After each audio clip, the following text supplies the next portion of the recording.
today we have a very different session because usually we have a guest that does a 30-minute presentation and then we have a dialogue for the other 30 minutes. But today I am the host and I am the guest, and let's see if it works. Copenhagen, why Copenhagen? I mean, Copenhagen is fascinating. It's fascinating in so many ways, and it's such an example of cities. So I want to share some ideas about Copenhagen.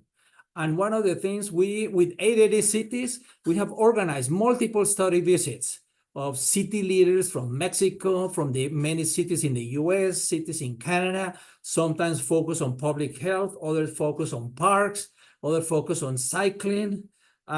So I'm going to take you through one. But before we go into it, I want to tell you a little bit about the context, because many people on this webinar today, you have met me, you have seen me, but many have not. So I'm going to tell you a little bit of background from me and how this connects with this session on Copenhagen. And then we're going to go right into Copenhagen. I have been very, very lucky to have worked in over 350 cities all over the world or continents. And of course, Copenhagen has been one of them where I have been many, many times. For example, I was a strategic advisor of Gil Architects, working directly with the CEO, Helle Soholt, a magnificent woman. She started Gil Architects with Jan. It was only the two of them, and now a few years ago, they opened up. Also, I've led many study visits with city leaders and with 880 and the 880 under Amanda O'Rourke. Also, they have done others. I've been advisor to the International Sport and Culture Association, which has headquarters in Copenhagen.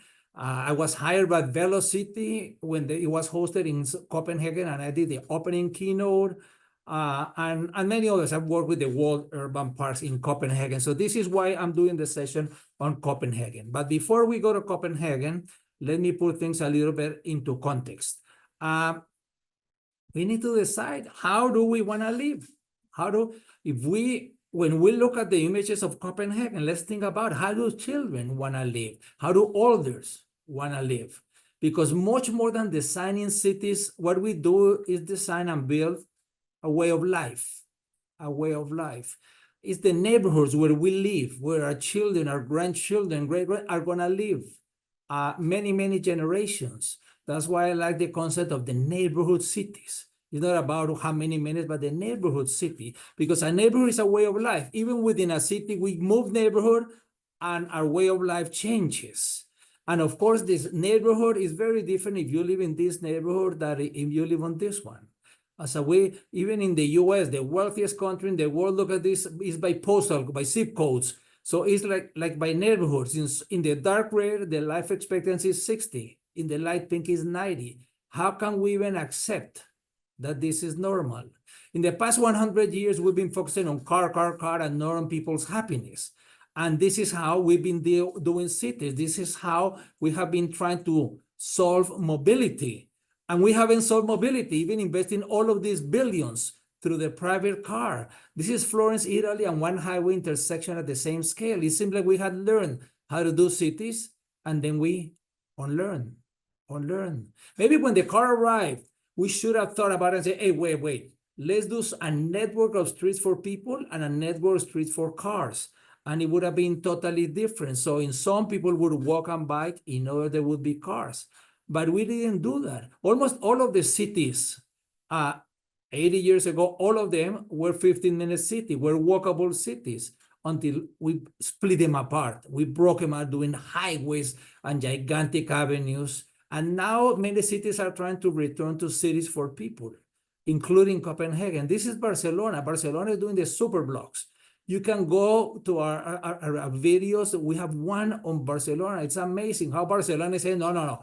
All of the streets are for cars. No, let's do one for cars and then two for walking and cycling and trees and flowers and things. Look at this. This is really amazing. what Barcelona has done, and this is doable everywhere. The reality is that in the last 40 years have not been very good, or even 80 years. And when I say, in the most of the cities built in the last 50 years, when I say they are not very good, it's because when you think about it, the cities, think of your city and the neighborhoods built in the last 50 years, most are not very good for physical or mental health, or quality of air, or quality of water, or climate change, or happiness.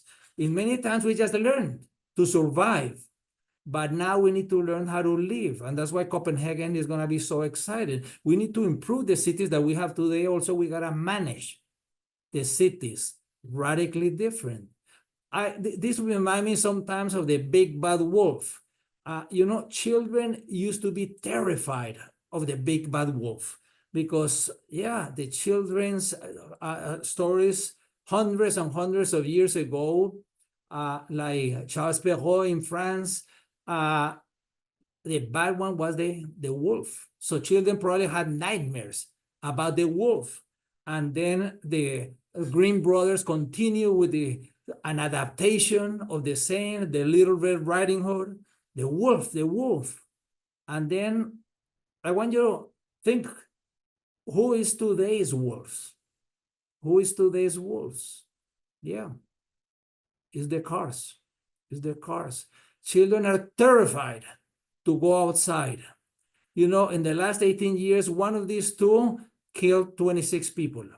The other one killed 23 million people. 23 million people, 1.3 million per year. So, wolves and big cars should not be allowed in our neighborhoods, anywhere, unless you have a special permit for a special reason. If you want your city to be good for children, you must limit the size and the speed of the cars and the trucks.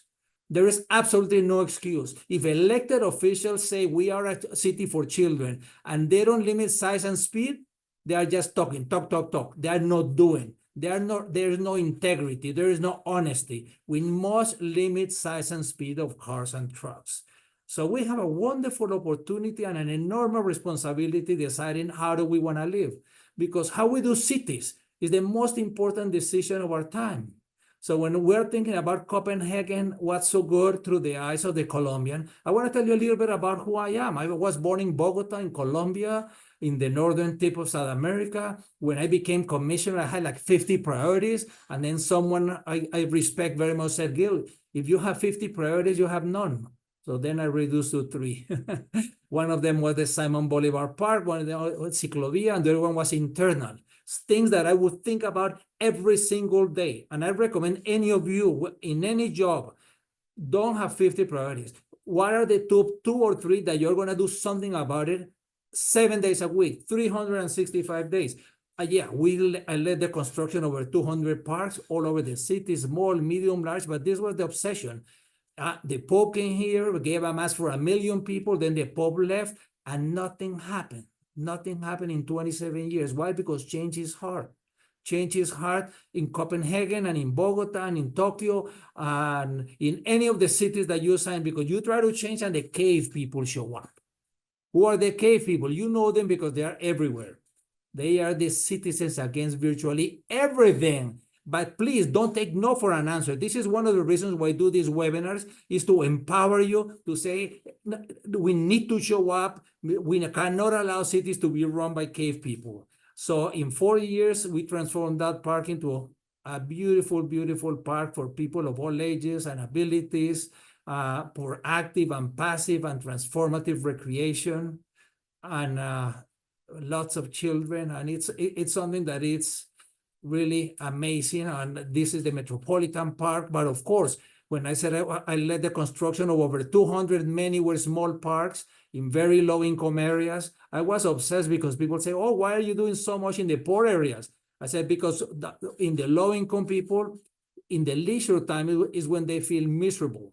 When they are working, it's not as bad as when they are in the leisure time. So really, in the low income areas, we gotta do better, everything that is public. The sidewalk, the bike lane, the park, the school. Also, I found a small program of a few kilometers and a few thousand people, the Ciclovia, and we turned it into the world's largest pop-up park. It's really simple and doable everywhere. Open the streets to people, close them to cars, and the magic happens. Everybody, young and old. I was obsessed. There was only a small section, mostly in upper income areas. And I wanted to connect the wealthiest in the city with the poorest as one, because bicycles or running shoes, they don't differentiate.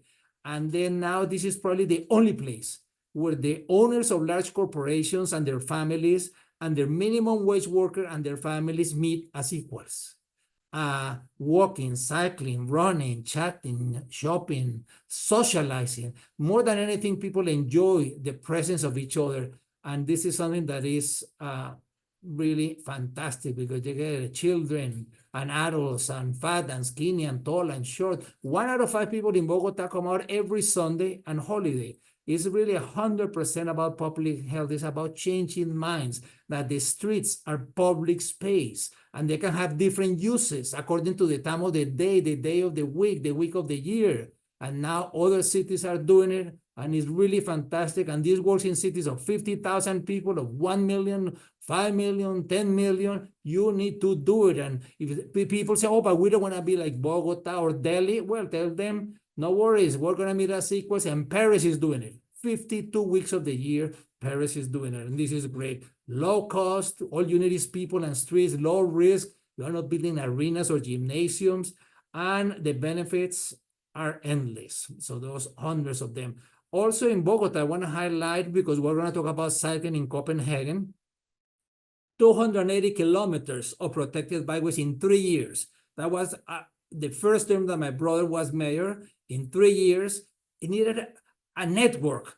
But some of the areas were so poor that it's hard for you to imagine the level of poverty of some of these people. And why do you need really, really good sidewalks and bike lanes of really good quality? Because it's going to be safer, but also because we need to dignify the people that walk, the people that bike. So as you see, the road on the left for the cars is not even paved. Priority was walking and cycling, and lights and special the trees for microclimates. So this was really amazing. These are as good as anywhere in the world, and it's some of the lowest income. Why Bogota? Someday we can do a session just on that, on the bikeliness. But why I mentioned Bogota? Because it's not about the money. It's about people and cities. But now, also, when I went to all of those cities, people always say, Gil, what's 880 Cities? Because I'm the founder of 880 Cities. Well, 880 Cities is not about parks or streets or walking or cycling. Those are the means, not the end. The end is how can we help create successful cities and healthier for people of all ages, and where people are going to be happier. And people always say, Gil, but can my children walk to school? Can my grandparents ride their bike to get eggs or milk? Look, it's the 880 rule of common sense, but common sense seems to be the least common of the senses. So first, think of a child around 8 years old that you love, your son, your daughter, your grandchild, your neighbor, anybody. And once you have the child in your mind, step number 2, think of an 80-year-old that you love, your parents, your grandparents, your neighbors, teachers, brothers, anybody. And once you have the child and the older adult, step number 3, would you send them across the intersection or riding the bike to get eggs or walking to the park? Would they feel safe? If you would, it's because safe enough. If you would not, it's because it's not, and we gotta do it better. I mean, what if everything you did in your city, everything, the sidewalk, the crosswalk, the library, the restaurant, the building, the school, the park, everything had to be great for an 8 and an 80, not 8 to 80, 8 and 80 as an indicator. Because if it's good for the 8 and the 80, it's going to be good for everybody. From 0 to over 100, we need to stop doing cities as if everybody was 30-year-old and athletic, and create cities, 880 cities for everyone. That is the concept. So that is the introduction of why this is important. Why am I doing it? And we're going to start with Copenhagen. I'm going to take you through a visit. Please keep the chat. It continues to be closed, but the questions, if you have questions, please write them. A few weeks ago, I was with my good friend for many, many years, Gil. And Jan, he did a presentation and he showed this slide that I think is really, really telling. He says, you get what you invite for. When cities invite people for walk, they walk. When they invite people to go to the parks, they do. Is the infrastructure. He said, it's like going to a party. Sometimes you are invited to a party and you don't want to go. You make up excuses. Oh, I have something else. Other times you go and you hire your babysitter and till midnight, and you go to the party and it's midnight and you keep calling the babysitter 1 more hour, because it's so good. He said that's the same thing in the cities. When you have beautiful sidewalks, active, lively with people, or the parks or so on, so you get what you invite for. You have horrible parks, people won't go to the park. So also, one of my brothers says that, Enrique, a good city is where a child on a tricycle or a person on a wheelchair can safely and joyfully go anywhere. This is what you find in Copenhagen. It's really, really safe. And it's much more than bicycles. So let me tell you a little bit. For example, walking. Walking is so critical because everybody walks. Every single trip begins and ends walking. Sometimes people say, oh, I'm not a pedestrian. Everybody's pedestrian. We walk to the car, we walk to public transit, we walk to bicycles, we walk to places. Everybody walks. So the walking has to be an absolute priority everywhere. And of course, walking and riding bicycles and using public transit, all of this. Look at these areas. These used to be full of cars, and they created these pedestrian streets. Initially, when they were going to do it, there was huge opposition by the retail. The retail were so upset, they said, we're going to go broke. When it was so successful, the business from other streets started saying, please make mine as well. A symptom of a good city is when you see children in the city, when you see them walking to the parks, walking to the museums, walking to places. Look, there were no pedestrian streets. And all of a sudden now there's a complete network that continues to grow in Copenhagen of pedestrian streets. So it changed. When people tell you, oh, Copenhagen was built that way. No, it was not built that way. They made it through transformations. And I'll tell you a little bit more. But now the pedestrians here are amazing. And in the summer, in the winter, 300. By the way, the weather in Copenhagen is pretty bad. It rains a lot. It's cold in the winter. It's hot in the summer, but especially rains like 80% of the days.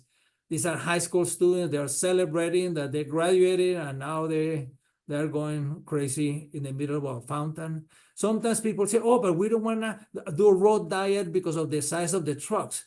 No, you don't create a city around the size of the trucks. You buy trucks around the size of the city that you want to create. It really doesn't make any sense that sometimes cities, it seems like the person that runs the garbage is the head of planning or the fire chief. All of a sudden, the fire chief has more power on building city than the chief planner. No, please, let's do that, and also have people go shopping and window shopping and do other things. Look at this. Some people come out, and also the management of this is really beautiful. And look how dense. Density, remember, density doesn't mean 50-story buildings. You get the same density with 5 or 6-story buildings next to each other, like these ones, than 50-story buildings every other block, except that it's much nicer. Look, these are more trucks in the pedestrian areas. So you just keep it clean and you just do this. We need to decide, how do we want to live? If we want to walk pedestrian streets, we got to find a way to keep them nice and clean and so on. So let's do a little bit. For example, having crosswalks. Wherever there is an island on the crosswalk, we eliminate more than half of the incidents. Why are we still doing crosswalk without an island? Here, the children in Copenhagen are going on a field trip. Not all of them can cross in one light. They wait and they continue, and then everybody crosses. Imagine that just by doing a small island, we eliminate more than half of the incidents. And by the way, everything I'm talking about has nothing to do with the size. It's the same for cities of 50,000 or 1 million or 10 million. Also, this has nothing to do with politics from the point of view, this is left, this is right. I mean, who wants to children or adults of older adults to be killed? No one. We don't want people in cars being killed. We don't want people walking being killed. We don't want anybody. So it's not that you say, oh, are you right or are you left? No, there should be an agreement on the what. But also, let me tell you a little bit, because sometimes it's crazy that we allow only the people that like bikeability, they are left. No, the right wing also should like bikeability. This has nothing to do. For example, this is amazing, beautiful. I mean, by the way, all of the photos here are mine, or 99%. I don't know if I use one from someone else, but look at this. Public transit. When I started going to Copenhagen, this bike lane was only half the size, and there was another lane for cars. But there started being so many people cycling that they doubled the width of the bike lane. And this bridge became like a meeting place. Now they started using the bridge as a place where people people sit and chat and socialize and bring guitars and play and do other things. It became a place out of widening the bike lane. Really incredible. Look at this, 3 generations on a bike. This is also something you see all over Copenhagen, everywhere. This is also how people can get to school. You say, but we have winter. Okay, you can do it 6 months of the year. It doesn't have to be. Older people, by the way, older people or people over 60 in Copenhagen, more than 1/3 of the trips are on bicycle. If you want your city to be safe, it has to be safe for everybody, for the 8-year-old and for the 80-year-old. It's not about doing a nice city for the healthy and wealthy 20 to 60. No, it has to be for everybody. And you see this all over the place. Look, when you go to an intersection, cycling is truly for all ages. Yeah, some people say, oh, but not many people use helmets. Yes. In some ways, what people in Copenhagen say, well, when you are walking, you don't use helmet. Why? They just say, oh, maybe it's because there's a special place for pedestrians, the sidewalk. And they say, oh, that's also why we don't use the helmet, because there's a special place for the cyclists where cars don't go. By the way, all of the bikeways in Copenhagen are unidirectional. Sometimes we see in North America, in the US, in Canada, so places in Australia, people start doing all over the place, on the left, on the right, on the center. Why is it that it's not safe to do it that way? Because when you are cycling, you know that the cars are always on your left. When you are driving a car, you know the cyclists are always on the right. So the car drivers know where the cyclists are, the cyclists know where the cars are, the pedestrians know where both of them are. So it's about consistency. All of a sudden, you start doing all over the place, then you hear a car is braking, stopping, or so, but you don't know if it's going to come on the left or on the right or on the center or where. So no, always on the right side, always next to the sidewalk. That is something. Starts to snow, then they plow. First the sidewalk, then the bike lane, then the sidewalk, then the bike lane, then the street. So very clear priorities. And yes, some people talk on the telephone. My wife says that when she's has come with me, she says, I don't know this Danish woman, but they can ride their bike, talk on the phone, smoke a cigarette, and all at the same time. It's but it rains and rains. They say there's no such thing as bad weather. It's bad clothing. Yeah, you put on your rain gear and you continue. But it's something that, and it is truly about everyone, all ages, all abilities, the king, the queen, the ministers, the CEOs, the minimum wage worker, the young people, everybody.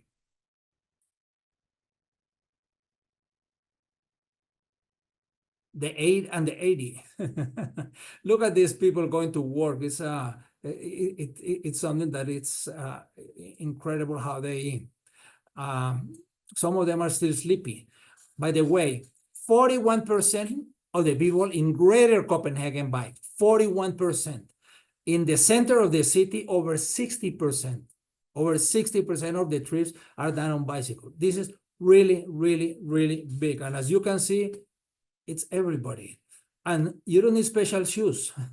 This is not just for the 20 to 50 in spandex. It's truly for everyone. And the way they do it is always physically separated. what they do in Copenhagen is one level is for the cars, then they have like 8 centimeters higher or 4 inches higher, then it's for bikes, and then the same height, another height for walking. So it's a physical separation always on all arterials. Then on the small streets is 30 kilometers an hour and enforced. So when it's slow street in a neighborhood, you can mix cyclists and cyclists and cars if the cars are going at 30 or less. But on the arterials, always a protected bike lane, always on the right side.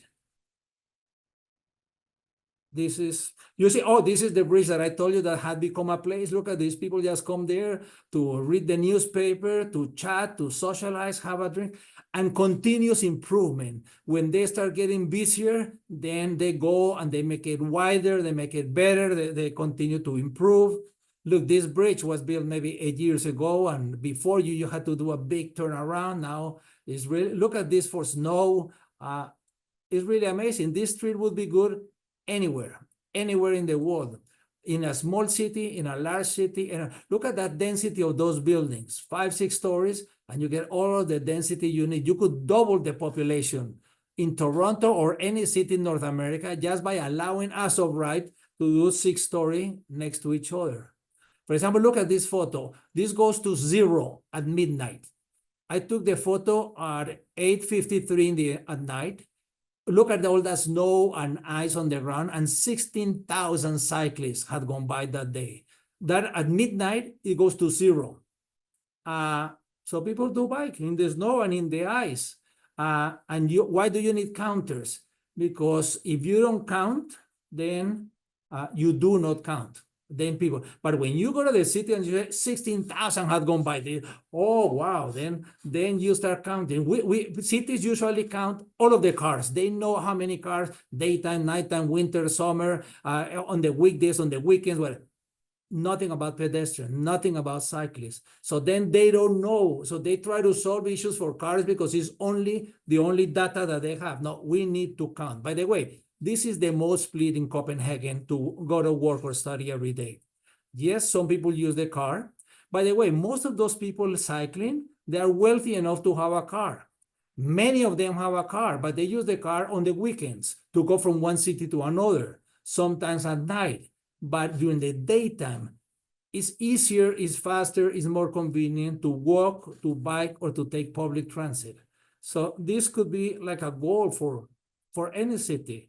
Yeah, you don't need a shirt in the summer or the special shoes. Look at this. Also, sometimes in North America, we put the parked cars next to the sidewalk and a bike lane in between the parked cars and the moving cars. There is nothing as dangerous. There should never be a bike lane between parked cars and moving cars. That is the most dangerous because you are riding your bike and you don't know if they're going to open the door and door you. I mean, just by putting the bike lane on the right side of the car, you eliminate 85% of the probabilities of a door. Why? Because 85% of the cars have only one person. So they only get out from the door of the driver. So it's the sidewalk, then the bike lane, then the parked cars, then the moving cars. Sometimes people say, oh, but I saw it in this city in the US, or I saw it in Canada. No, if we want to do highways, let's go see how they do them in the US. If we want to do bike lanes, let's go to Copenhagen, or let's go to Rotterdam, and let's go to Amsterdam, let's go to cities where they have been doing it. By the way, how did they change that behavior? Sometimes people say, oh, it's because those Vikings are so different. No. They change behavior for something very similar to COVID, not from the point of view of virus. It's not because they're blonde and blue eyes and no, it's because they went through an oil crisis. And in the oil crisis, like on COVID, the car was restricted. There was no gasoline for cars. So people say, okay, use the cars only on some license, based on the license plate. The odd plates on odd days, the even numbers on even days. And then people started biking. But there was no infrastructure. So a lot of people were being killed and injured, lots of children. So they started doing huge demonstrations in places like Copenhagen and in places like Amsterdam. a huge demonstration. This is people, we need to be active anywhere in the world. Anytime that a person walking or cycling is killed, the day after, there should be a demo, 1 hour dying in front of City Hall from 5 to 6. So to show the elected officials that this should never happen. Then Copenhagen started doing the protected bikeways. In 1982, they built their first protected bikeway. And look what happened when they started doing the network. We need to, but citizens, we need to show up. We need to show up. We need to support the advocacy. We need to demand better, because it's up to our city. How does your city want to become? It can be one or it can be the other. And then be happy riding their bikes. This is from one of the hotels. This is from my telephone, so it's not that good, but look at that. All of those people going is really, I mean, they have the bus lane. So you have the sidewalk, then you have, and then I said, oh, I'm gonna go downstairs and see what's it like on the ground level. And it's the same. So you see the cyclists, but also the sidewalk is very safe for pedestrians. Then the people riding bicycles, then public transit on the dedicated lane, then the cars. It's something that is very, this could be anywhere. I love taking study tours to Copenhagen, because when you take study tours, the first thing I tell people, look, I hope that 4 days from now, you will tell me this is not rocket science, because it's not rocket science. Any city, anywhere in the world can do this. And actually should do this. This is one of the things that I love about Copenhagen. So I'm starting to get some of the questions. I'll go through them and go.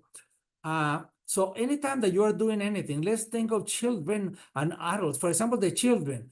If our walking, our cycling, our parks are good for children, they're going to be good for everybody. On this photo, look something interesting. The sidewalks and the bike lanes, they continue in the intersections. They don't end. So if you went with a partner and saw a movie and you're walking and talking about them, you don't need to stop in every block. No, the cars that are going to turn are the ones that stop, because they know they're going to have to go over a bump.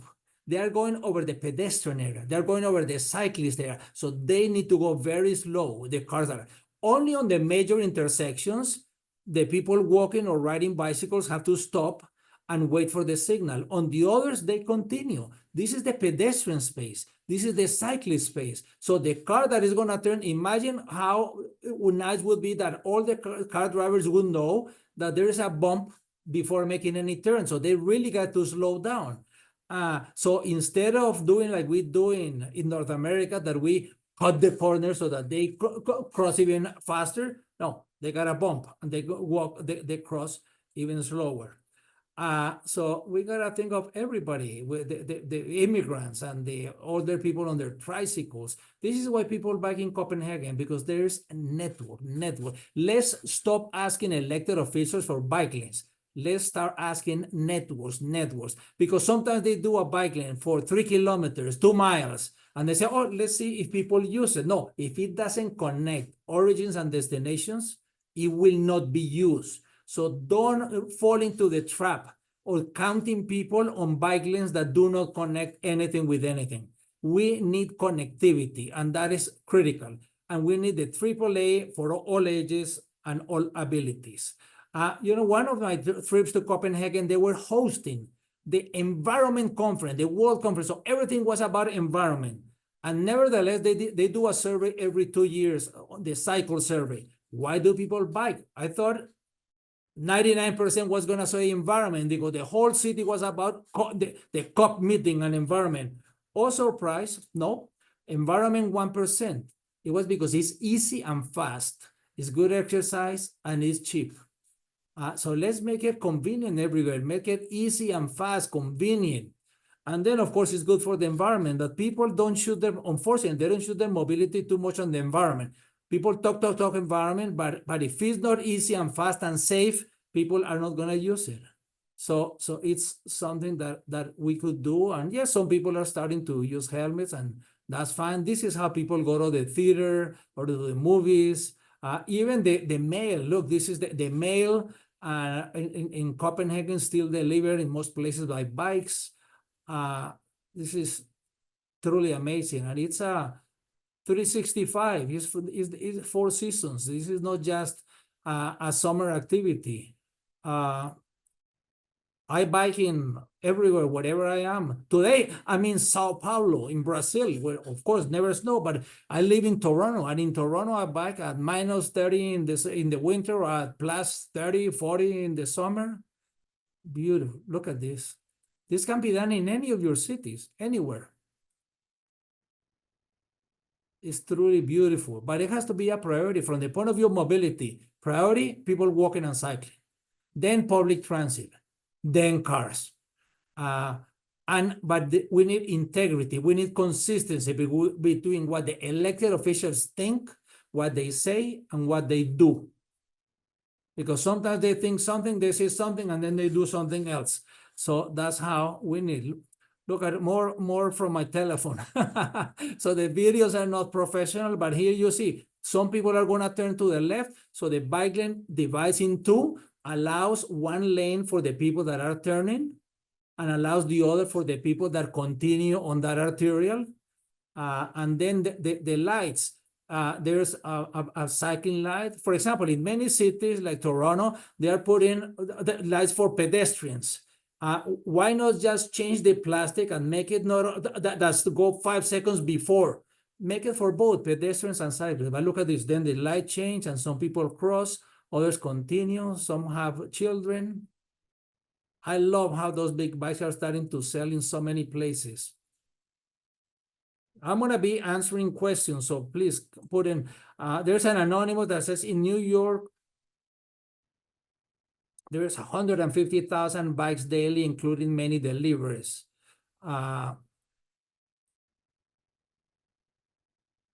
I've had many accidents with the cyclists on the sidewalks, running red lights. Yeah, I love cycling. I bike all year round. We need the cyclists to obey. But also, when you treat people like a beast, they behave like beast. When you treat people like ladies and gentlemen, they behave like ladies and gentlemen. So we need really, really good infrastructure. In most cities that I see good infrastructure, people behave well. But of course, when they don't behave well, they need to be punished. I mean, we need to set the example so that we cannot give the excuses for people. Joris Haynes said, are people with less income going to get displaced when the life quality of the neighborhood's property prices increase by creating more parks? Never. Why is it that the price on the neighborhood increases when there's better parks? Because there are no parks in the city. If there were good parks everywhere, I mean, that is a symptom that we need better parks everywhere. If everybody had access to good parks, building a new park, that would not increase the price of the housing because everybody has. It increases only because that is a symptom precisely that more parks need to be. So I'll go talk to parks in a minute. And a question from Lori Goldman, what about seniors for cycling? We have a lot of seniors who complain that they cannot cycle on our bike lanes, won't allow mobility scooters, it's dangerous. The seniors, I mentioned that in Copenhagen, over 30% of the seniors bike. Older people in the US and Canada and Australia, all of the surveys say more than 90% want to age in place. They want to stay in the same neighborhood. But they need, when they start losing mobility, they need to be able to walk and bike. We talk about 15-minute, 20-minute, 30-minute cities. Well, you need to be able to get to places safe. So yeah, we do need to have the bike lanes. We need to have the sidewalks and so on in order for seniors to do it. This is how people go shopping. I mean, this is normal. Imagine this in any city. It's completely doable. Grandma and grandkid and parents, you go on the pedestrian, you get off your bike because you're on a pedestrian. When you are on a bike, then you go on your bike. But people cycling and walking should be best friends. I don't know why in some cities there is such a fight. Maybe they see the car lobby is so strong and big that then they'd rather fight between themselves. No, please. Look, this is what I've been saying. Sidewalks on one side, then the bike lanes, then the parked cars. Never, ever, ever. In Toronto, we still have a lot of bike lanes that were built before that are painted lines in between the parked cars and the moving cars. Horrible. They should, it's just simple. Move the parked cars to where the bike lane is and move the bike lane to where the parked cars were. Always the slowest is the pedestrian, then the bikes, then the buffer, then those parked cars are going to be a buffer, and it's going to make it so much nicer for everybody. And then, you know, it's inviting. You go on your bike and you see kayak polo on the river, and then also you see the older people. Lori that was asking about older people yeah, and also don't end the bike lanes before the intersections. No, allow. Then the cyclists, they stop. When the buses, they stop on the car lane to let people in and out. And then the cyclists, they have to stop behind. So it's civilized. It's not a big issue. Let me see. Oh my God, I'm going to have to go fast. I'm really, really sorry. But look at this photo, for example. It's amazing. Why? Because the cyclist, the protected bike lane goes to the corner from end to end. It doesn't disappear when it reaches the corner. And the cars, they stop like 2 car lanes before the corner. So then they have a really nice view of people walking, of people cycling, and no one goes ahead. In Toronto, we had a mayor that said traffic is terrible because of the cyclist. So when I was doing this video, I was thinking, man, was that mayor totally wrong? Traffic is terrible is not because of the cyclists, it's because there are not enough cyclists. Imagine if all of these cyclists were on a car, what would the traffic jam on the right would look like? So it's completely the opposite. Look at this. This clearly shows the cyclists, the public transit, the people walking. But now I'm going to tell you a little bit about parks. Something beautiful about parks is that the neighborhood parks, they are not two alike. They never call up a manufacturer and say, send me 20 of those. There is not 2 neighborhood parks alike in Copenhagen, none. So the children love to go to their grandparents or to their friend's house because they're going to go to a neighborhood park and they're going to see something that is completely different. And that is something that is really, really important. And the skateboard park, look, this kid is reporting home. I'm going to be here for a while. And this is really fantastic to have variety. It's not all of the parks with the same swings and the same slide and the same. No, it has to be different. And also the magic. We're living longer, so grandparents and grandchildren is something that, and also nature. Let's try to have playgrounds near nature, and they're gonna be so much better. And if you don't have trees, plant them. Yeah, the best time would have been 20 years ago, but the second best is today. And have all kinds of games where people jump and play and do all kinds of things.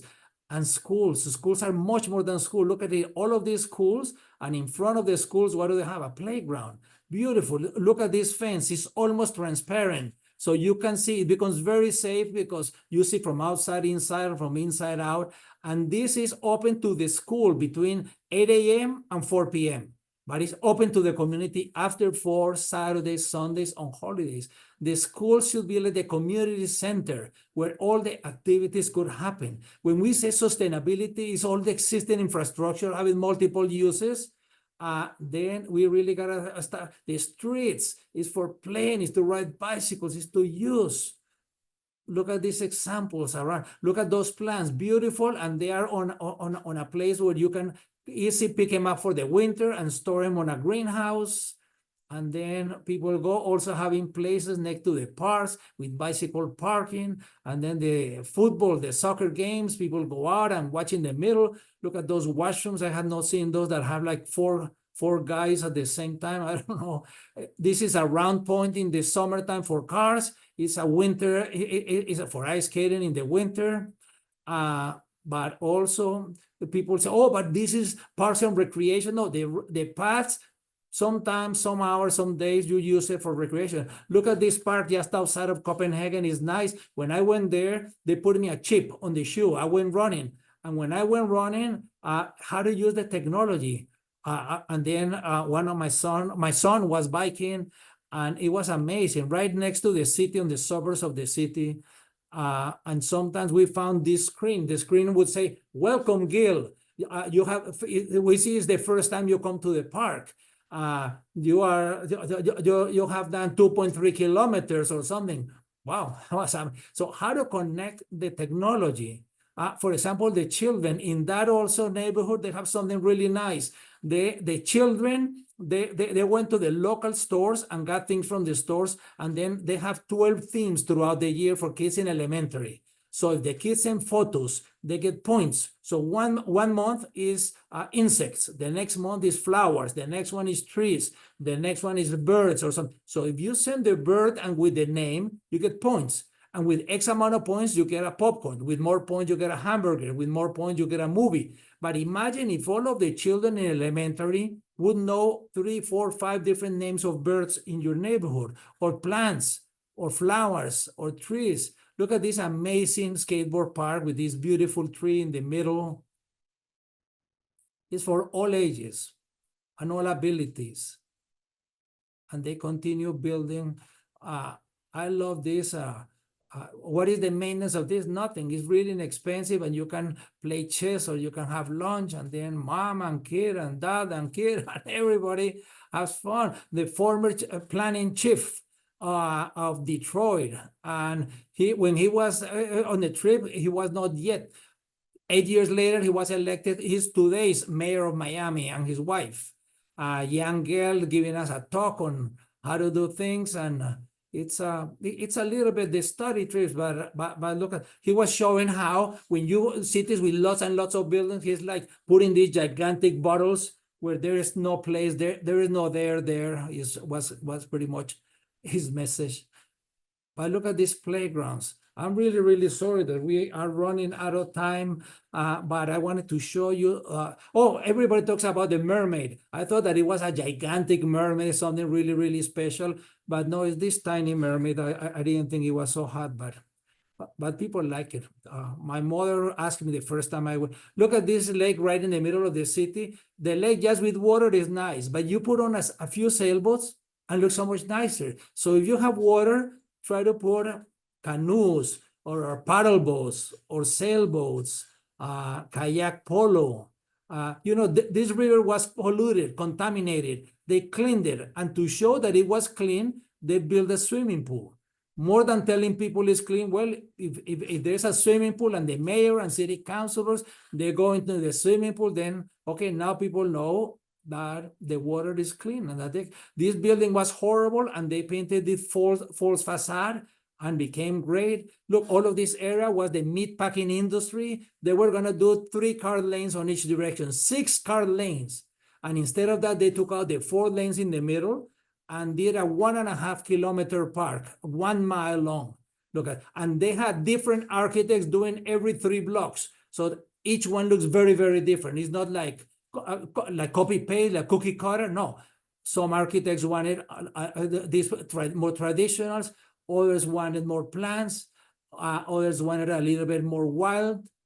So it's not all these ones wanted to play sports. And look at the density, 6 floors on both sides. Amazing. Imagine what this neighborhood would be like if it had been 6 lanes for cars, or only 2 lanes for cars. And all of this, 1.5, the former meatpacking district is really, and this was built also in this center in the last 10, 15 years. So they keep changing. A summer camp only for grandparents and grandchildren. I think this really, really summarizes mobility in Copenhagen. The children walking in the city, people cycling, people taking public transit. Also in the winter, they want to get people out in the winter, so they give you blankets outside, they put heaters, and then people go out, and then, starts to snow, and, no such thing as bad weather. So you keep doing it, but make sure you plow the sidewalk, then the bike, and then the cars, and then it's going to be really, really nice. But we need to keep it good for everybody, and then indoors, people come out, and they have also their facilities. Remember, if you're going to do this on the round point, make it nice. Put lights is better. Put music, put hot chocolate, put whatever. Okay, and also it radiates to smaller cities in Denmark like Odense. This is just examples of Odense, but I'm going to skip Odense. washrooms all over the public spaces, so that you don't have to go to a coffee place just because you want to find a washroom and then you drink the coffee. Look at this bicycle storage, beautiful. So we need to change. Change is hard, but because only the opposing people show up. We need to show up. I mean, we cannot accept that the children grow up threatened to be killed by car drivers. Lessons from Copenhagen, measurement and continuous improvement.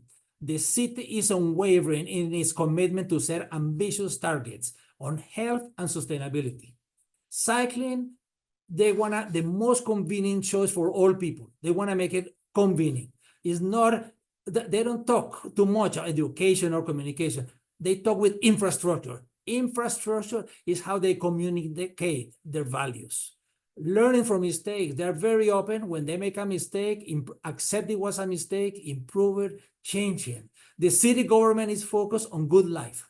On good life, especially everything that is free. The sidewalk, the bike lane, the park, the libraries, the schools. Everything that is free has to be amazing. This is something that in cities we should have as a top priority. Clean sidewalks, good lights, good trees, good parks. There's not going to be a Martian coming down to create sustainable, equitable. I say Sao Paulo because that's where I am, but also this is too many cities that say, what if we don't change at all and something magical happens? Nothing magical happens. These are not technical issues. These are not financial. It's not like on the computer that we copy and paste. No, but we can adapt and improve. Everything that I have shown you about Copenhagen, you can do it in any city in the world. So listen, it's about having vision. It's about actions. Please be bold. Some people in your city are going to say, oh, but we are not Copenhagen. Of course, as you saw a few decades ago, Copenhagen was not Copenhagen either. They have created this in the last 30 years. You can do the same, except not in 30 years. Do it in 3 years. Thank you very, very, very much. In 2 weeks from now, we're going to have this person that was the longest serving mayor in Reykjavik, in Iceland. He was for 12 years and did these amazing transformations. Oh, I love this. Every other Tuesday, I pinch myself when I see so many of you showing up and coming back and being so generous that I really love it. It's such an inspiration that I plan all of my work and my trips and my visits about having Tuesday mornings open every other week. I wish you all the very best. Please be a passionate advocate. And everything that I show you, Copenhagen, can be done in any city, anywhere, small or large, rich or poor, when they focus on people of all ages, on all abilities, to prioritizing the most vulnerable. The most vulnerable, everyone that is poor, everyone with disabilities, by age, children, and the very old. So let's do it together. Thank you very much and have a wonderful, wonderful day.